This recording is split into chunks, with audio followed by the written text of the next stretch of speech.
नमस्कार, स्वागत है आप सभी दर्शकों का वेदर अलर्ट इन्फॉर्मेशन में। इस वीडियो में हम जानेंगे कि अगले कुछ दिनों के दौरान जो बंगाल की खाड़ी में मौसमी सिस्टम बनेगा उसका जो संभावित ट्रैक होगा वो क्या होगा और किन क्षेत्रों को ये सिस्टम प्रभावित कर सकता है।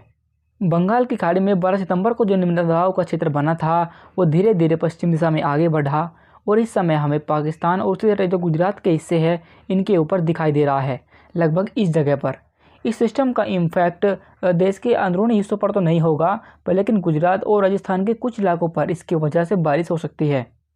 वहीं एक नया सिस्टम हमें बंगाल की खाड़ी में बनता हुआ दिखाई दे रहा है, जो कि इस समय बंगाल की खाड़ी के उत्तर पश्चिमी हिस्सों पर है। इस सिस्टम का इम्पैक्ट देश के पूर्वी हिस्सों पर शुरू होगा और इन भागों पर जिनमें हमारे बिहार, झारखंड और पश्चिम बंगाल और जो आसपास के हिस्से आएंगे, इन भागों पर 19 सितंबर को कुछ स्थानों पर बारिश आपको देखने को मिल सकती है। देश के अन्य हिस्सों पर अब मानसून कमज़ोर हो जाएगा। इसके बाद आगे बढ़ते हुए 20 सितंबर का मौसम देखें तो निम्न दबाव का क्षेत्र मैदानी हिस्सों पर आ जाएगा और हमें छत्तीसगढ़ और जो झारखंड के हिस्से हैं यहाँ पर दिखाई देगा।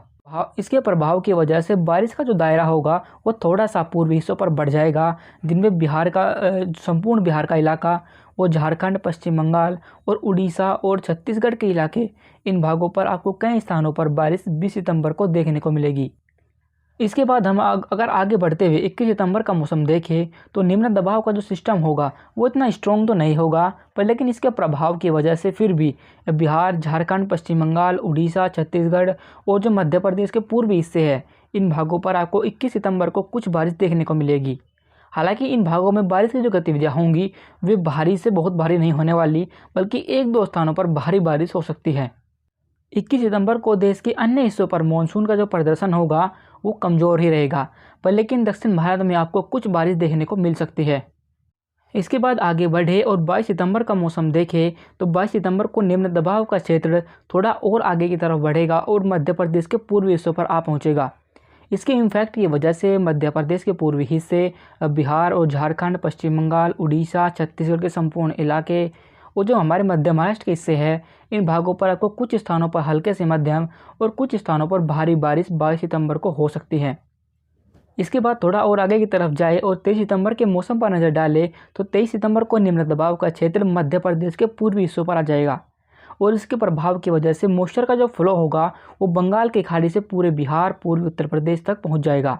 जिसकी वजह से मध्य प्रदेश के कई इलाकों पर बारिश होगी। वहीं बिहार और पूर्वी उत्तर प्रदेश में भी कुछ स्थानों पर बारिश हो सकती है। देश के जो अन्य भाग है वहां पर कोई ज़्यादा बारिश होने के आसार हमें 23 सितंबर को नज़र नहीं आ रहे। हालांकि एक दो स्थानों पर उन भागों पर भी बारिश हो सकती है। इसके बाद आगे बढ़ते हुए हम 24 सितंबर के मौसम पर नज़र डालेंगे तो 24 सितंबर को जो निम्न दबाव का क्षेत्र होगा वो यहीं से रिकर्व करेगा और पूर्वी उत्तर प्रदेश और जो इसके मध्य प्रदेश के इलाके हैं यहाँ पर पहुँच जाएगा। हालांकि 24 सितंबर को जो मानसूनी हवा का जो फ्लो होगा वो बंगाल की खाड़ी से संपूर्ण उत्तर भारत तक पहुंच जाएगा, जिसकी वजह से जो बारिश होगी वो पंजाब, हरियाणा, दिल्ली, उत्तर प्रदेश और हमारे पूर्वी राजस्थान के इलाके और मध्य प्रदेश और मध्य महाराष्ट्र में कुछ स्थानों पर आपको बारिश देखने को मिलेगी। लेकिन बारिश की जो गतिविधियाँ होंगी वे इस निम्न दबाव के आसपास ज़्यादा होंगी। इसके बाद हम थोड़ा और आगे की तरफ बढ़े और 25 सितंबर के मौसम पर नज़र डालें तो 25 सितंबर को निम्न दबाव का क्षेत्र थोड़ा और पूर्वी दिशा में आगे बढ़ेगा और पूर्वी उत्तर प्रदेश के काफ़ी इलाकों तक पहुंच जाएगा, जिसकी वजह से बारिश की जो गतिविधियां होंगी वे पूर्वी उत्तर प्रदेश और मध्य प्रदेश के पूर्वी हिस्से और हमारे झारखंड और जो हमारे पंजाब, हरियाणा और दिल्ली और जो पश्चिम उत्तर प्रदेश के हिस्से हैं यहाँ पर आपको बारिश देखने को मिलेगी।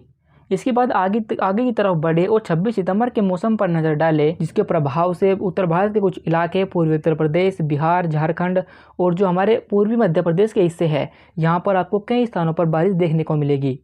चूँकि सिस्टम काफ़ी कमज़ोर है इसलिए लंबा ट्रैवल नहीं करेगा और ये यहीं से ही उत्तर भारत के जो फुटहिल्स के हिस्से हैं वहाँ पर पहुँच जाएगा और निष्प्रभावी हो जाएगा।